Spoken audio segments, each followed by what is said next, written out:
Good morning everyone. आज हम करेंगे प्रॉब्लम नंबर 24 और ये सवाल जैसे कि आप देख सकते हैं this is from the chapter quadratic equation. काफ़ी ज़्यादा इंपॉर्टेंट सवाल है ये, क्योंकि इस टाइप के जो सवाल हैं वो इस साल के लिए यानी 2021 बोर्ड एग्ज़ाम के लिए बहुत ज़्यादा एक्सपेक्टेड है। बिकॉज जैसा कि आप जानते होंगे कि जो रेड्यूस सिलेबस है उसमें से जितने भी सिचुएशनल बेस्ड प्रॉब्लम्स हैं उन्हें इस साल के लिए रिमूव कर दिया गया है। सो डेफिनेटली आप एक सवाल एक्सपेक्ट कर सकते हैं फ्रॉम द डिस्क्रिमिनेंट पार्ट, यानी डिस्क्रिमिनेंट जिसकी वजह से हम नेचर ऑफ फ्रूट्स को बता सकते हैं विच आर रियल या रियल एंड इक्वल, ऐसे जो भी होते हैं डिस्क्रिमिनेंट वाले सवाल। तो ये जो सवाल है आपके सामने ये भी उनमें से एक सवाल है। आइए देखते हैं क्या है ये सवाल और हम कैसे इसे सॉल्व कर सकते हैं।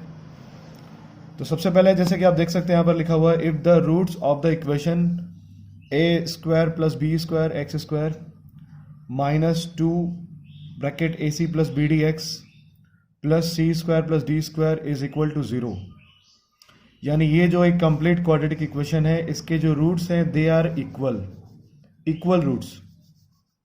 सो इक्वल रूट्स का मतलब होता है डिस्क्रिमिनेंट की वैल्यू 0 होनी चाहिए। जब भी d इज इक्वल टू 0 हो तो हम कह सकते हैं कि द रूट्स आर इक्वल। तो यहां में ये प्रूफ करना होगा कि proof that a by b is equal to c by d, a by b is equal to c by d. और अगर हम बात करें इस सवाल के बारे में तो ये सवाल 2017 के बोर्ड एग्जाम में पूछा गया था। 2017 दिल्ली में कंपार्टमेंट जो एग्ज़ाम हुआ था उसके लिए भी पूछा गया था, और इवन आउटसाइड दिल्ली यानी कि जो ऑल इंडिया एग्ज़ाम होता है सीबीएसई का उसमें भी ये सवाल पूछा गया था। सो लेट्स सी कि हम कैसे सॉल्व कर सकते हैं इसे। तो सबसे पहले तो आपको मैं एक बात बता दूं, यहाँ पर जो कुछ भी इक्वेशन में गिवन है सबसे पहले आप इसे standard form of a quadratic equation के साथ कंपेयर कर लें। स्टैंडर्ड फॉर्म क्या होता है, तो A X square plus B X plus C, उसे हम स्टैंडर्ड फॉर्म कहते हैं, जिससे हम ए बी और सी की वैल्यू को फाइंड आउट करके इजीली लिख सकते हैं। सो चलिए स्टार्ट करते हैं। तो मैं लिख लेता हूं let us compare the given equation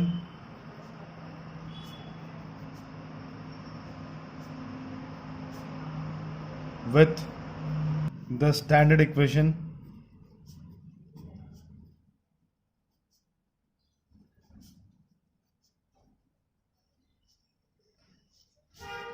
a x square plus bx plus c is equal to 0।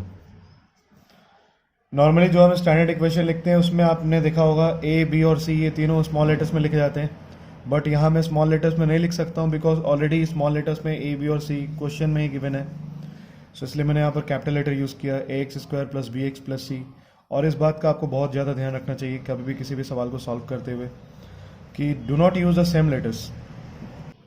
तो हम यहाँ से लिख सकते हैं we have a is equal to a square plus B square, b is equal to minus twice ac plus bd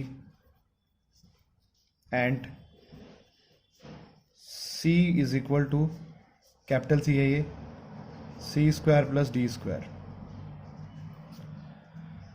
तो ये सबसे ज़्यादा इम्पॉर्टेंट और हर बार करने वाला काम है ये। किसी भी क्वाड्रेटिक इक्वेशन में अगर कहीं भी हमें रूट्स के बारे में कुछ भी गिवन हो तो हम सबसे पहले उसे स्टैंडर्ड फॉर्म के साथ कंपेयर करते हैं, और उसके बाद जो कुछ भी ए बी और सी की जो वैल्यू है यानी coefficient of x square, coefficient of x और कांस्टेंट टर्म की वैल्यू, उसे हम इस तरीके से लिख सकते हैं।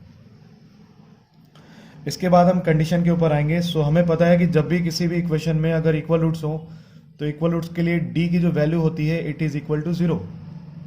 डी यानी डिस्क्रिमिनेंट की value it must be equal to 0। तो यहां पर मैं लिख लेता हूं इस पॉइंट को, for equal roots as we know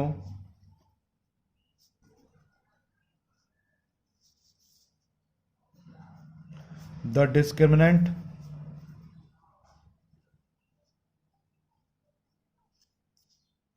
d is equal to 0। ठीक है, सो डिस्क्रिमिनेंट की value it must be equal to 0, और इसे मैं लिख सकता हूं implies that b square capital में लिख लेता हूं मैं, b square minus 4ac, this is equal to 0। अब बी स्क्वायर माइनस 4ac, जैसा कि आप जानते होंगे, this is nothing but the value of D की वैल्यू होती है बी स्क्वायर माइनस 4ac। सो यहां से बी, ए और सी की जो वैल्यू है उसे हम यहां पुट कर लेंगे। तो मैं लिख लेता हूं इसे, b square it means -2 AC plus B d, और इसे मैं कर लेता हूं होल स्क्वायर, -4 ए की वैल्यू ऑलरेडी यहां पर है ए स्क्वायर प्लस बी स्क्वायर, और सी की वैल्यू जैसा कि हम देख सकते हैं, this is c square plus D square, and this whole thing is equal to 0। So यहां से अगर हम इस ब्रैकेट को ओपन कर लें तो ये क्या बनेगा, दिस विल बी 4 -2 का स्क्वायर 4, और ये बन जाएगा AC plus B D whole square -4, अभी मैं ऐसे ही रहने देता हूं, A square plus B square और C square plus D square is equal to 0। Next step में अगर मैं देखूं, यहां से मैं 4 कॉमन ले सकता हूं, और 4 कॉमन लेने के बाद अगर मैं उसे RHS में भेज देता हूं, then this 4 will also become 0, यानी मैं 4 को यहां से हटा सकता हूं अब। सो हटाने के बाद इसे अगर हम एक a प्लस बी के होल स्क्वायर के फॉर्म में या x प्लस वाई के होल स्क्वायर के फॉर्म में एक्सपैंड करेंगे, then this will become a square C square plus B square D square plus twice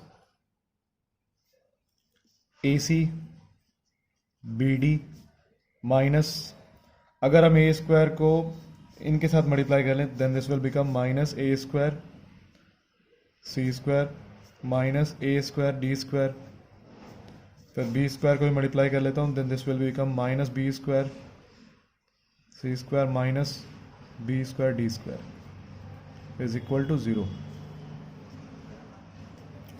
और अगर हम देखें यहाँ से कुछ कैंसिल आउट होते हुए, तो देन जैसे कि हम देख सकते हैं, A square C square will be cancelled, और इसके अलावा B square D square will also be cancelled. ठीक है, सो यहाँ से हम लिख सकते हैं twice A C B D minus A square D square minus B square C square is equal to 0। और अगर हम यहाँ से माइनस कॉमन ले लें, then this will become a square D square plus B square C square minus twice A C B d is equal to 0। So -1 common लिया है, और ये -1 भी उधर जाने के बाद दिस विल ऑल्सो बिकम 0। तो ये जो पार्ट है इसे हम क्या लिख सकते हैं, this is in the form of a perfect square. Now आप देख सकेंगे ये एक परफेक्ट स्क्वायर के फॉर्म में है।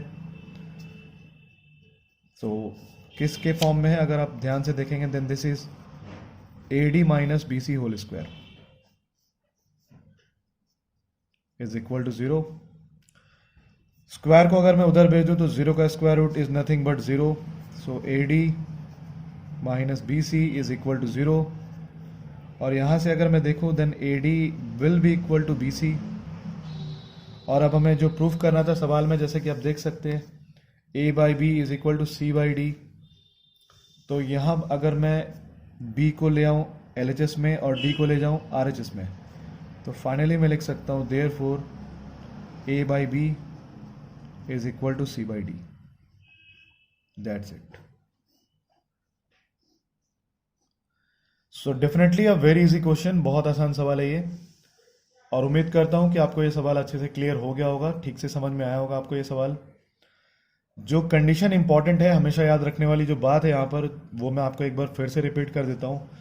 ऑलवेज मेक श्योर कि जब भी आप किसी भी क्वाड्रेटिक इक्वेशन को सॉल्व कर रहे हैं जिसमें आपको रूट्स के बारे में गिवन है या फिर इक्वल रूट्स, रियल रूट्स, ऐसा कुछ अगर गिवन है, तो वहाँ पर सबसे पहले आप standard form of a quadratic equation use करें, और वहाँ से एक्स स्क्वायर का कोएफिशिएंट, एक्स का कोएफिशिएंट और इवन कांस्टेंट टर्म, उनकी जो वैल्यू है उसे आप फाइंड आउट कर लें। और लास्टली बस आप उसे डिस्क्रिमिनेंट के फॉर्म में लिख लें, यानी d इज इक्वल टू 0 या फिर d is greater than equal to 0 as per the question. और इस तरीके से आप किसी भी टाइप के सवाल को इजीली सॉल्व कर सकेंगे। आज के लिए बस इतना ही। कल दोबारा मिलेंगे एक नए क्वेश्चन के साथ। तब तक के लिए take care of yourself and thank you for watching.